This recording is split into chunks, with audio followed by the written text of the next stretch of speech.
Hello बच्चों, जय Bharti school के यूट्यूब चैनल में आप सभी का स्वागत है। आज अपन पढ़ने वाले हैं क्लास 7 की साइंस। फर्स्ट चैप्टर अपन ने पढ़ रखा था और अभी आज अपन स्टार्ट करने वाले हैं इसका सेकंड चैप्टर।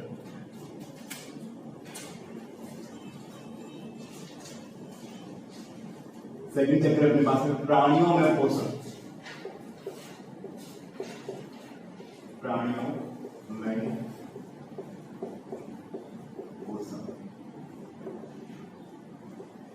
फर्स्ट चैप्टर अपन ने पढ़ा था पादपों में पोषण, ठीक है। तो उसमें मैंने आप लोगों को बताया था कि ये पोषण क्या होता है ना।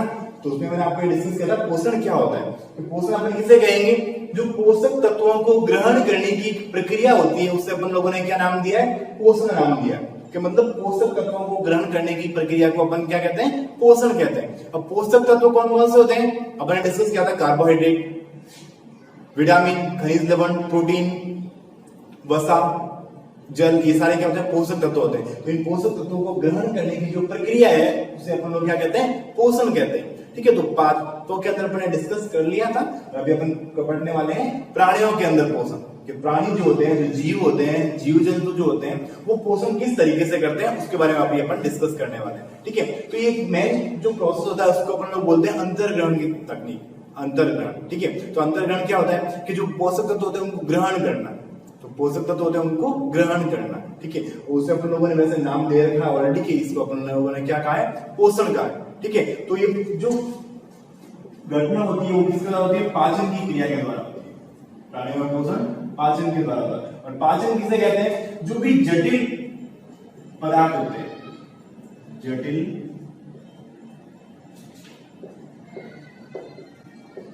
पदार्थ को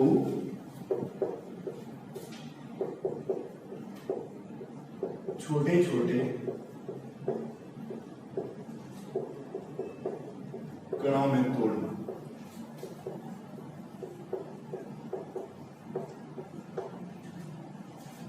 जो भी जटिल पदार्थ होते हैं, मतलब बड़े बड़े जो पदार्थ होते हैं, बड़े बड़े मॉलिक्यूल जो होते हैं, बड़े बड़े अणु होते हैं, उनको अपन छोटे छोटे कणों में तोड़ने की प्रक्रिया को अपन लोग क्या नाम दें, पाचन। उसे अपन लोग क्या कहते हैं, पाचन बोलते हैं। चाहे गाय, भैंस, बकरी इनमें हो, चाहे मनुष्य में हो, सब में पाचन की प्रक्रिया होती है।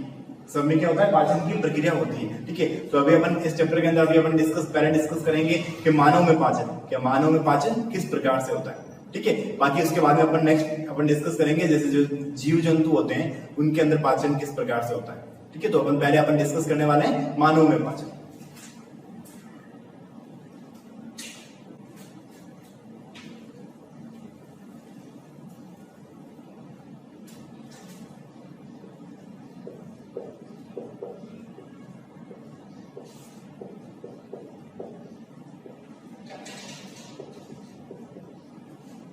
देखिए, मानव में पाचन प्रारंभ कहां से होता है, मुख गुहा से। कहां से प्रारंभ हुआ, मुख गुहा।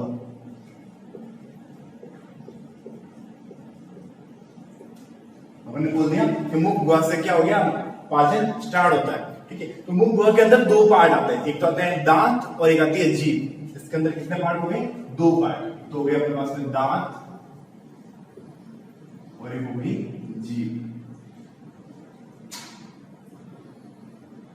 एक तो हो गया दांत और एक हो गई जीभ। तो दांत क्या काम करते हैं, भोजन को छोटे छोटे कणों में क्या करते हैं, तोड़ते हैं। दांत क्या काम कर रहे हैं, भोजन को छोटे छोटे कणों में तोड़ते हैं। और उसमें भी क्या होते हैं, अलग अलग टाइप के दांत होते हैं। कि कुछ दांत ऐसे होते हैं जो चीरने फाड़ने का काम करते हैं, कुछ दांत ऐसे होते हैं जो चबाने का काम करते हैं, ठीक है। तो छोटे छोटे पार्टिकल में भोजन को क्या कर रहे हैं, तोड़ रहे हैं, पीसने का काम कर रहे हैं। तो ये जो होते हैं वो अलग अलग टाइप के दांत होते हैं। इनमें गोपन कितनी श्रेणी में बांटा गया है, 4 पार्ट में बांट दिया। एक तो होते हैं कृंतक। कृंतक जो दांत होते हैं आप लोगों ने देखा होगा, जो आप कभी ऐसे मिरर के अंदर देखोगे तो आपके जो आगे वाले जो दांत होते हैं वो कौन से दांत है, कृंतक, ठीक है। दूसरा है रत्नक, ठीक है। रत्नक कौन से होते हैं, जस्ट आपके आगे वाले दांतों के पीछे पास में जो नुकीले दांत है, तीखे तीखे जो दांत दिखते हैं आप लोगों को, वो कौन से होते हैं, रत्नक, ठीक है। ये बोलते हैं चवर्णक।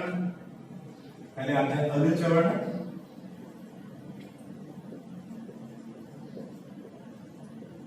आते हैं चवर्णक। चवर्णक और अग्रचवर्णक का कार्य क्या होता है, जो अपन लोग जिसे बोलते हैं डाढ़े बोलते हैं ना, कि हाँ पीछे जो दांत होते हैं, तो ये क्या काम कर रहे हैं, भोजन को चबाने का काम करते हैं। इनका काम क्या होता है, भोजन को चबाने का, ठीक है। तो ये अपने जो दांत होते हैं वो 4 टाइप के होते हैं, रत्नक, कृंतक, अग्र चवर्णक और चवर्णक, ठीक है। क्लियर हो गया आप लोगों को ये। अब इसके अलावा आप लोगों को ये पता होगा कि जो 7-8 साल के 8-9 साल का लगभग बच्चा होता है, तो उसके अंदर जो दांत होते हैं वो दांत एक बार क्या होता है, टूट जाते हैं।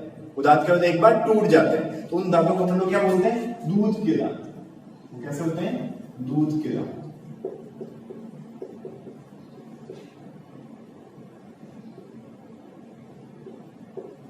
8-9 वर्ष की उम्र के अंदर ये क्या होते हैं, टूट जाते हैं। और दूध के दांत कितने होते हैं, 20, क्योंकि जब बच्चा छोटा होता है उसके अंदर जो चवर्णक और अग्र चवर्णक होते हैं वो पूर्ण रूप से विकसित नहीं हो पाते हैं, इसलिए उसमें क्या होता है, 20 दांत होते हैं। और दूध के दांत कैसे होते हैं, अस्थायी होते हैं। दूध के दांत कैसे रहेंगे, अस्थायी रहेंगे। अस्थायी का मतलब एक बार जब ये दांत आते हैं उसके बाद क्या होते हैं, टूट जाते हैं। और दूसरे दांत कौन से होते हैं, स्थायी दांत।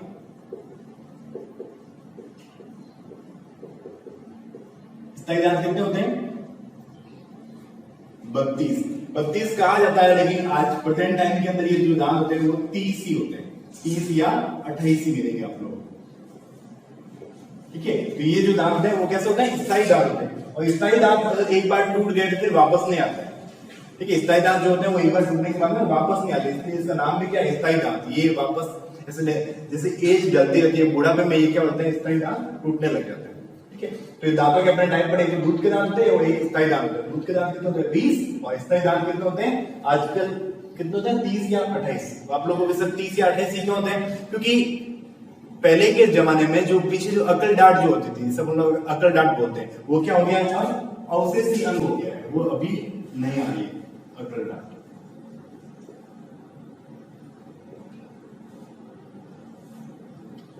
ये अकल डांट क्या हो गया है, अवशेषी अंग हो गया।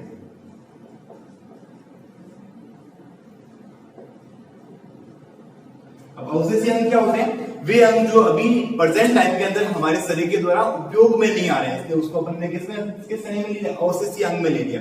जैसे अपने शरीर के अंदर जो अपेंडिक्स होती है, अपेंडिक्स भी क्या होता है, एक अवशेषी अंग होता है। आप लोगों ने सुना होगा कभी घर पे, क्या सर इसके पेट दर्द हो रहा है, अपेंडिक्स का दर्द हो रहा है, तो अपेंडिक्स में क्या करता है, डॉक्टर क्या करते हैं, उस अपेंडिक्स को बाहर निकाल देते हैं, ठीक है। अभी अपन आगे पढ़ेंगे कि हाँ ये अपेंडिक्स क्या होते हैं, जब अपन पाचन के बारे में पढ़ेंगे तो उसमें अपेंडिक्स के बारे में डिस्कस करेंगे, ठीक है। तो ये अपने पास में क्या हो गया, अपने क्या पढ़ा है, अभी दांतों के बारे में पढ़ा है। दांत 4 टाइप के, कृंतक, रत्नक, अग्र चवर्णक और चवर्णक, ठीक है। उसमें अपने क्या पढ़ा कि दूध के दांत होते हैं और स्थायी दांत होते हैं, क्लियर हो गया ये। अब बात आती है अपने पास में कि जीभ जो होती है वो इस टाइप की संरचना होती है, ठीक है। तो यहां पर क्या होता है,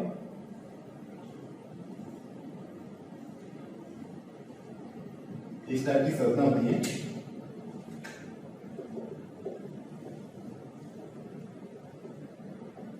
यहाँ पे ये संवेदन होते हैं जो क्या करते हैं, टेस्ट को बताते हैं। जीभ का काम क्या होता है, टेस्ट को आइडेंटिफाई करना। टेस्ट की पहचान कौन करती है, जीभ करती है। कि आप लोगों को पता चलता है कि हाँ इसका जो स्वाद है वो कड़वा है, मीठा है या खारा है, तो कौन बताती है, अपने को जीभ बताती है, ठीक है। और इसके जीभ के जैसे साइड के अंदर कुछ ग्रंथियां होती है, जिसे अपन लोग लाला रस निकलता है, जिससे क्या कौन सा रस निकलता है, लाला रस, ठीक है। और ग्रंथि कौन सी होती है, टाइलिन ग्रंथि होती है, जिससे लाला रस निकलता है। और ये रस क्या करता है, भोजन को, जो अपन भोजन ग्रहण करते हैं उस भोजन को लसलसा बना देता है, जिसे अपन लोग सामान्य भाषा में क्या बोलते हैं, लार बोलते हैं। तो भोजन को क्या बना देता है, लसलसा, मतलब सॉफ्ट बना देता है, ताकि इसको अपन लोग निगलने में आसानी रहे, ठीक है। तो ये क्या हो गया आपके पास में, जीभ को लेकर, क्या ये जीभ जो होती है स्वाद को बताती है अपने को। टेस्ट का मतलब आप लोग एग्जाम मत समझ लेना, स्वाद, ठीक है। तो इस स्वाद को आइडेंटिफाई करती है। और ये इसके साइड में एक ग्रंथि होती है, टाइलिन ग्रंथि। और टाइलिन ग्रंथि क्या करती है, लाला रस का स्रावन करती है, मतलब लार है। इसका लार का काम क्या होता है, भोजन को लसलसा मतलब सॉफ्ट बना देना, मुलायम बना देती है, जिससे अपने को निगलने में आसानी रहे। जब अपन भोजन को निगलते हैं तो उसमें आसानी रहे। तो दांतों ने क्या काम कर दिया, भोजन को छोटे छोटे पार्ट में तोड़ दिया, और जीभ ने क्या कर दिया, टेस्ट को आइडेंटिफाई करके उसको लसलसा सॉफ्ट बना दिया, ठीक है। तो भोजन का चला जाता है, आगे चला जाता है। तो अपने क्या डिस्कस किया, मुख गुहा। तो मुख गुहा के अंदर भोजन क्या होता है, इस रूप में भोजन आगे की ओर क्या करता है, गति करता है, ठीक है। फिर नेक्स्ट मुंह हुआ के बाद भोजन कहां चला जाता है, ग्रसनी में चला जाता है। मुंह हुआ के बाद भोजन कहां चला जाता है, ग्रसनी में चला जाता है। ठीक है, आप लोग ये काम कीजिएगा, कॉपी के अंदर ये कंप्लीट नोट कर दीजिएगा ताकि मैं आप लोगों को इसको रफ करके आगे का एम समझा दूं ना। तो आप लोग इसको वीडियो को पॉज करके इसको नोट कर देना ना।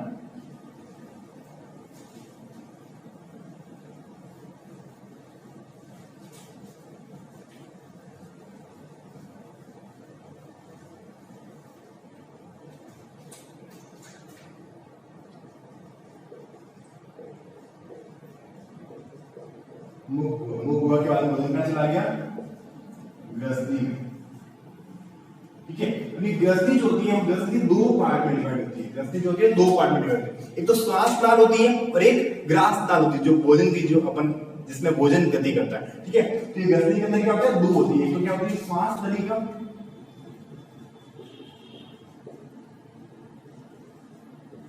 और दूसरी होती है ग्रास नलिका। तो ये एक में तो क्या होता है, जब अपन श्वसन की क्रिया करते हैं तो श्वास नली के द्वारा क्या होता है, श्वसन गैसों का क्या होता है, विनिमय होता है, और दूसरे में क्या होता है, भोजन चला जाता है। आप लोगों ने ध्यान दिया होगा कभी कभी अपन खाना खाते खाते एकदम अपने को कुछ ऐसा लगने लग जाता है, जैसे मान लो कोई फूड पार्टिकल जो है अपनी नलिका के अंदर फंस गया, तो अपन क्या करते हैं, पानी पीते हैं फिर एकदम खांसने लग जाते हैं। तो वो कंडीशन कौन सी होती है कि जैसे कि मान लो एक छोटा सा डायग्राम बनाता हूं मैं आप लोगों को।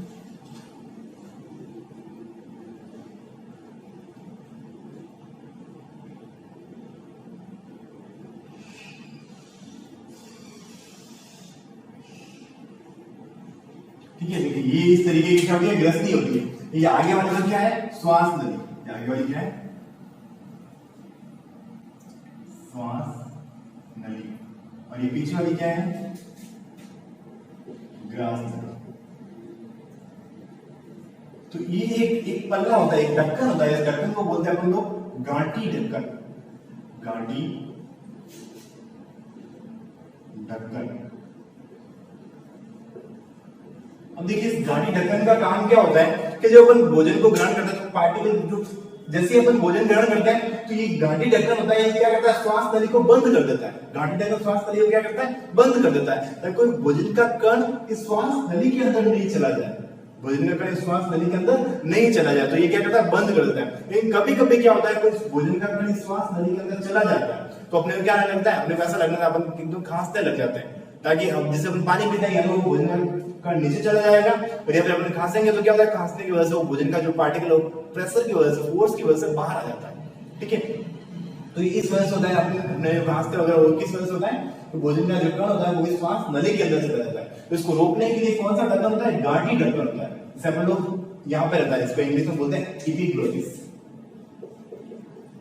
एपिग्लोटिस।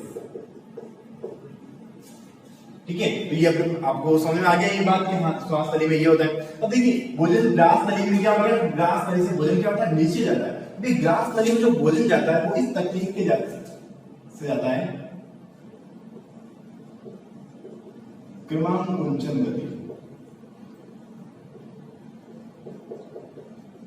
कौन सी गति होती है, क्रमानुकुंचन गति होती है। अब ये क्रमानुकुंचन गति क्या होती है, जैसे मान लो ये श्वास नली है, सॉरी आहार नली है, जिसे अपन लोग बोलते हैं कि ग्रास नली अपने बना दिया, तो जब भोजन यहाँ आता है ये नली कैसे होती है, ऐसा हो जाता है। ठीक है, ये भोजन को ऐसे क्या करती है, ऐसे वाइब्रेट करते करते भोजन को क्या करते हैं, नीचे खिसकाती है। अब भोजन जैसे नीचे आएगा तो ये यहाँ से तो क्या होती है, सीधी हो जाती है, और यहाँ से कैसे हो जाती है, ऐसे फूल जाती है। ठीक है, तो भोजन को ऐसे वाइब्रेट करते करते ये क्या करती है, नीचे भेजती है। ठीक है, और नीचे भेज के कहां भेज देती है, यहाँ पर एक जी आकार की संरचना होती है,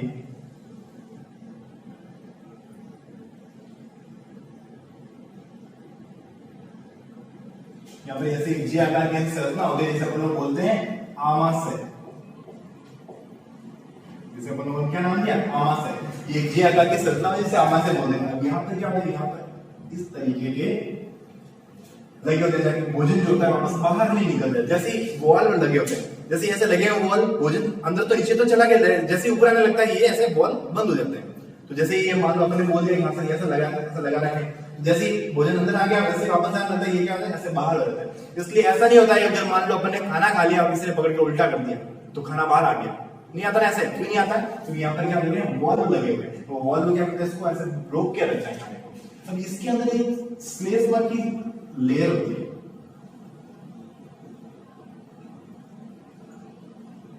इसके अंदर क्या होता है, स्लेस्मा की लेयर होती है, स्लेस्मा लेयर।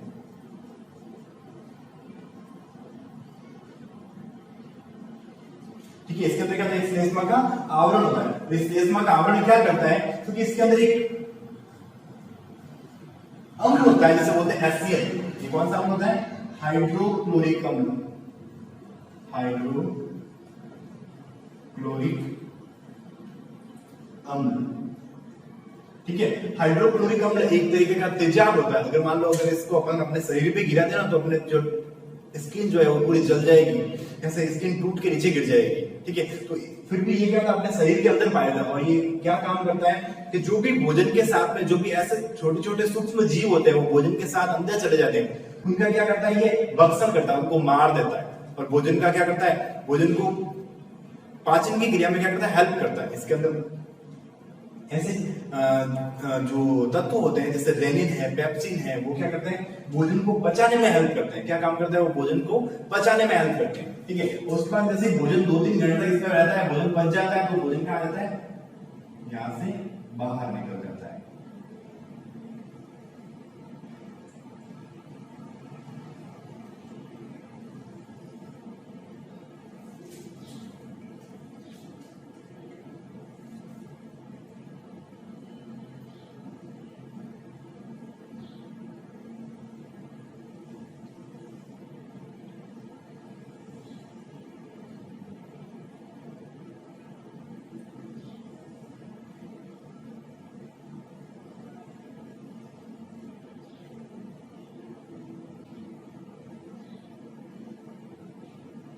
यहाँ से भोजन क्या चला गया, ये आंतों के अंदर चला गया। पहले भोजन क्या चला जाता है, यहाँ पे छोटी आंत के अंदर चला जाता है। ये छोटी आंत क्या होती है, बहुत कुंडली संरचना होती है, जैसे कुंडली की नुमा बनी होती है, और फिर ये जुड़ जाती है आंत।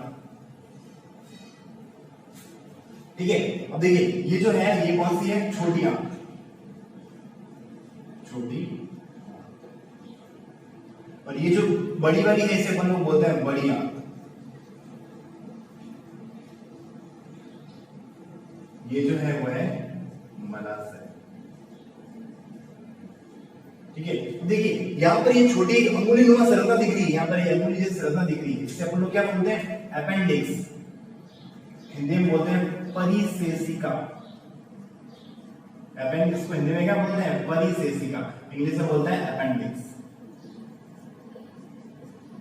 ठीक है, जो अपन लोग अपेंडिक्स कहते हैं वो इंग्लिश का वर्ड है, हिंदी में क्या बोलते हैं, उसको परिसेसिका बोलते हैं। अब देखिए यहां पर एक और एक ग्रंथि पाई जाती है, गुब्बारे नुमा एक संरचना पाई जाती है, जिसे अपन लोग बोलते हैं आमाशय। सॉरी, ये आमाशय, ये हो गया आपके पास में अग्नाशय।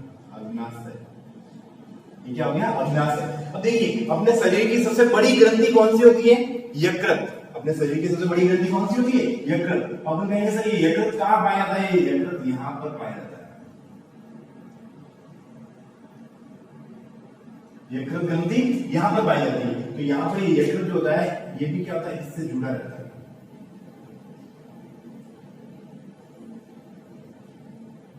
क्या इसको, ये इसका नाम क्या है, यकृत। यकृत का काम क्या होता है, पित्तरस का निर्माण करना। और पित्तरस किसमें चला जाता है, ये होता है पित्ताशय। पित्ताशय, ठीक है। हाँ, तो ये इस तरीके का अपने शरीर में क्या होता है, पाचन की क्रिया होती है। इस तरीके से अपने शरीर में पाचन की क्रिया होती है। अब एक बार वापस देख लेना आप लोग थोड़ा सा, ताकि आप लोगों को समझ में आ जाए कि हाँ अपन क्या पढ़ रहे हैं। भोजन कहाँ आ गया, यहाँ ग्रसिका के द्वारा, ग्रसिका में कौन सी गति होती है, क्रमानुकुंचन गति होती है। कौन सी गति होती है, क्रमानुकुंचन गति होती है। क्रमानुकुंचन गति के द्वारा भोजन कहाँ आ गया, आमाशय में आ गया। कहाँ आ गया, आमाशय में। तो आमाशय का काम क्या होता है कि भोजन का पाचन स्टार्ट करना, भोजन का पाचन स्टार्ट करना। ये काम क्या करता है, पाचन का प्रारंभ करता है, पाचन को प्रारंभ करता है। इसके अंदर कौन सा अम्ल होता है, हाइड्रोक्लोरिक अम्ल होता है। कौन सा अम्ल होता है, हाइड्रोक्लोरिक अम्ल। फॉर्मूला क्या होता है इसका, HCl, हाइड्रोक्लोरिक अम्ल होता है उसके अंदर। ठीक है। तो ये हाइड्रोक्लोरिक अपने भोजन के अंदर जो सूक्ष्म जो जीव होते हैं, छोटे छोटे जो जीव होते हैं, बैक्टीरिया होते हैं, उनको क्या करता है, ये नष्ट कर देता है, खत्म कर देता है। ठीक है। उसके बाद में भोजन, ये जी आकार की संरचना होती है, थैलीनुमा संरचना होती है, लगभग 1.5 लीटर की कैपेसिटी होती है इसकी। ठीक है। तो ये फिर इसके बाद भोजन का चला जाता है, आंतों के अंदर चला जाता है, अपनी छोटी आंत, बड़ी आंत जो होती है ना, इसके अंदर चला जाता है। ठीक है। लेकिन यहाँ पर क्या होता है, अग्नाशय ग्रंथि होती है। कौन सी ग्रंथि होती है? अग्नाशय। अभी अग्नाशय ग्रंथि का काम क्या होता है, ये अग्नाशयी रस को निकालती है। अग्नाशयी रस का क्या करती है, श्रावण करती है। अग्नाशयी ग्रंथि क्या करती है, अग्नाशयी रस छोड़ती है। और अग्नाशयी रस जो होता है वो भोजन के पाचन में क्या करता है, सहायता करता है, भोजन के पाचन में सहायता करता है। और यहाँ पर ये ग्रंथि और है यकृत। यकृत क्या होता है, सबसे बड़ी ग्रंथि, सबसे बड़ी ग्रंथि कौन सी होती है, यकृत। ठीक है। तो यकृत क्या करता है, पित्त रस का निर्माण करता है। कौन से रस का निर्माण करता है, पित्त रस का। ये काम क्या करता है, पित्त रस का निर्माण होता है। और पित्त रस का इकट्ठा होता है पित्ताशय के अंदर। किसमें इकट्ठा होता है, पित्ताशय के अंदर। और ये पित्ताशय जो होता है किससे जुड़ा होता है, इस छोटी आंत जो होती है इससे जुड़ा होता है। ये जो यहाँ से जो संरचना निकल रही है इसे अपन लोग क्या बोलते हैं, छोटी आंत। ये जो छोटी आंत से जुड़ा हुआ है, ये वाली जो संरचना है उसे अपन लोगों ने क्या नाम दिया, ये क्या है, छोटी आंत है। अब देखिए ये जो छोटी आंत जो होती है, देखिए मैं यह बता देता हूं आप लोगों को। ठीक है। ये जो छोटी आंत होती है वो कितनी होती है, 7.5 मीटर लंबी होती है। कितनी लंबी होती है, 7.5 मीटर लंबी। और ये जो बड़ी आंत जो होती है वो होती है 1.5 मीटर लंबी।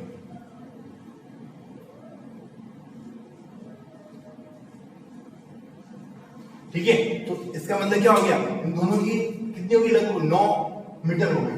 ठीक है। तो ये अपने पास में क्या हो गई, इतनी लंबी होती है। आप कहेंगे सर इतनी लंबी हमारे शरीर में कैसे रहती है, मतलब लगभग आप लोग ये मान सकते हो 20-25 फीट लंबी ये अपनी नलिका होती है, यहां से लेकर यहां तक, है ना। 20-25 फीट लंबी नलिका होती है। तो इतनी लंबी नलिका कैसे होती है, तो ये कैसे होती है, ऐसे कुंडली नुमा संरचना होती है, ऐसे पूरी की पूरी ऐसे गुथी हुई होती है, कुंडली नुमा संरचना होती है। और पतली होती है, इसलिए इसका नाम क्या है, छोटी आंत है। लंबी लेकिन कैसे पतली, इसलिए छोटी आंत। और ये है छोटी लेकिन बड़ी मोटी है, इसलिए अपन ने क्या नाम दिया, इसका बड़ी आंत नाम दिया। अब देखिए ये जो छोटी आंत जो होती है अपने शरीर में जो मैक्सिमम जो अधिकतम जो पाचन जो होता है वो किसमें होता है, छोटी आंत में होता है। जैसे कि मान लो अपन के कार्बोहाइड्रेट है,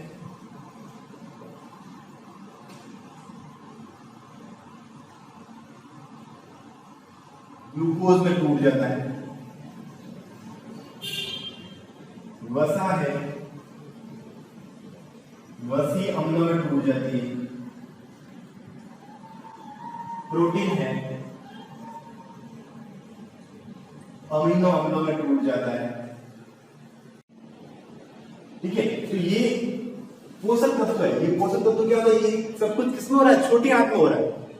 कार्बोहाइड्रेट ग्लूकोज में टूट रहा है, वसा वसी अम्लों में टूट रही है, प्रोटीन अमीनो अम्लों में टूट गया। ठीक है। तो ये छोटे छोटे भागों में क्या हो गया, टूट गया। और इसके जो छोटी आंत के अंदर क्या, जैसे ये छोटी आंत, जैसे अपन छोटी आंत बनाते हैं, जैसे ये छोटी आंत है, इसके अंदर क्या ऐसी संरचना होती है और इसके ऊपर ऐसा रूम बटन, रूम मतलब बाल बटन। तो ये काम क्या करते हैं कि जो भी पोषक तत्व होते हैं उन पोषक तत्वों को क्या करते हैं, अवशोषित कर लेते हैं। पोषक तत्वों को क्या करते हैं, ये अवशोषित करते हैं। ठीक है। और पोषक तत्व अवशोषित करके किस रूप में कर रहे हैं, कार्बोहाइड्रेट को तोड़ के किसमें दिया, ग्लूकोज में, वसा को किसमें तोड़ दिया, वसीय अम्लों में, प्रोटीन को किसमें तोड़ दिया, अमीनो अम्लों में। तो इस रूप में क्या करता है, उसको तोड़ देते हैं। ठीक है। और तोड़ कर क्या करते हैं, यूज ले लेते हैं, काम में ले लेते हैं। ठीक है। तो ये बातें क्लियर होगी आप लोगों को कि ये छोटी आंत के अंदर क्या काम होता है। फिर भोजन कहां चला गया, जो पोषक तत्व थे उनका यूज आ गया, काम में आ गया, लेकिन फिर भी जो बचा हुआ जो पदार्थ था वो कहां चला गया, बड़ी आंत के अंदर चला गया। किसमें चला गया, बड़ी आंत के अंदर। और बड़ी आंत के अंदर क्या काम होता है,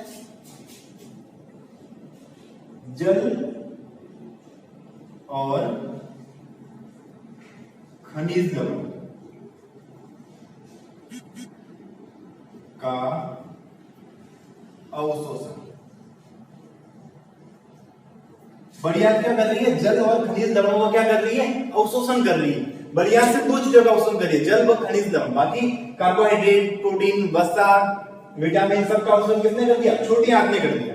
ठीक है। अब जल को खनिज द्रव्य का भी अवशोषण हो गया, और जो पीछे बचा हुआ वेस्ट पदार्थ होता है, जो अपशिष्ट पदार्थ होते हैं, उनको क्या करते हैं, मलाशय के द्वारा शरीर से बाहर त्याग दिए जाते हैं। ठीक है, तो ये इस तरीके से अपने शरीर में क्या होता है, पूर्ण रूप से पाचन होता है। इस तरीके से अपने शरीर में क्या होता है, पूर्ण रूप से पाचन होता है। मुख हुआ ग्रसनी, ग्रसनी से ग्रास नली आमाशय। आप लोग चाहो इसको ऊपर ऐसे लिख देना, तो भोजन हम हमारे शरीर में भोजन किस रूप में जा रहा है, कहां से जा रहा है, मुख, गुहा, ग्रसनी, ग्रास नली, कोई लोग इसे ग्रसिका भी बोलते हैं, आमाशय, छोटी आंत,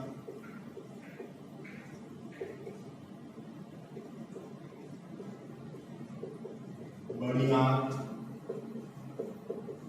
और मलाशय। ठीक है, तो ये अपने शरीर में क्या होता है, भोजन का इस तरीके से क्या होता है, पूर्ण रूप से पाचन होता है। फिर आगे आमाशय का आ गया, छोटी आंत, बड़ी आंत, और फिर मलाशय के द्वारा शरीर से बाहर त्याग किया।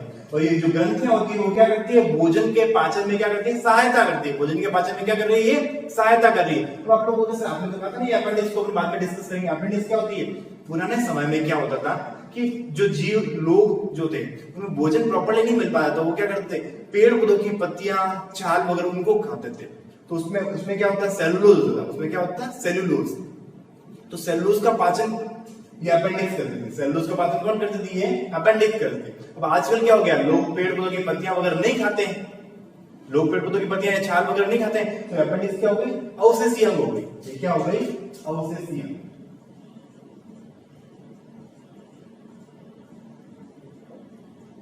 ठीक है, और अपेंडिक्स क्या हो गया, अवशेषीय अंग हो गई। लेकिन जो पशु जो होते हैं, गाय भैंस होती है, वो क्या करते हैं, पेड़ पौधों की पत्तियां छाल वो खाते हैं, तो इसलिए उसमें अपेंडिक्स जो होती है वो पूर्णतः विकसित होती है, उनके अंदर अपेंडिक्स पाई जाती है। ठीक है बच्चों, तो ये अपने पास में आज का ये टॉपिक जो है वो लगभग कंप्लीट हो गया है अपने पास में। अपन ने क्या पढ़ा है, मानव में पाचन। अपन नेक्स्ट पढ़ेंगे जीव जंतुओं में, जो गाय भैंस है उनमें पाचन किस तरीके से होता है। एक अमीबा होता है, एक कोशिकीय जीव होता है, उसके अंदर पाचन किस तरीके से होता है। अब एक कोशिकीय क्या होता है, बहुकोशिकीय क्या होता है, वो भी अपन डिस्कस करेंगे आगे, है ना। तो ये अपने पास में क्या हो गया, ये टॉपिक मानव में पाचन, ये क्या हो गया, कंप्लीट हो गया। तो आप लोगों को क्या करना है, एक बार वीडियो को वापस शुरू से लास्ट तक देखना है, ताकि आप लोगों को समझ में आ जाए कि हाँ क्या क्या हो रहा है। क्लियर हो गया, समझ आ गया आप लोगों को आमाशय क्या होता है, छोटी आंत क्या होती है, बड़ी आंत क्या होती है, ये मुख गुहा के अंदर क्या क्या चीजें होती है। मुख गुहा मैंने आप लोगों को अलग से पढ़ा दिया। मुख गुहा को आप लोगों को मैंने बताया था, दांत और जीभ, दांत के क्या काम होता है और जीभ के क्या काम होते हैं, ये अपन ने डिस्कस कर चुके हैं आप लोग। ठीक है, और उसके आगे का काम ये सब कुछ ये बोर्ड पे बना हुआ। क्लियर हो गया आप लोगों को, तो एक बार वापस आप लोग रिवीजन कर लेना। ठीक है, और कॉपी के अंदर डायग्राम बनाने में अच्छे से, आपकी बुक के अंदर डायग्राम बना हुआ है, पेज नंबर 13 पर, पेज नंबर 13 पर डायग्राम बना हुआ है। ठीक है बच्चों, ओके, थैंक यू। तो एक बार वापस आप लोग रिवाइज कर लेना, इसको अच्छे से पढ़ लेना। ठीक है, नेक्स्ट क्लास में अपन लोग इसके आगे का पार्ट पढ़ेंगे। ठीक है, ओके, थैंक यू।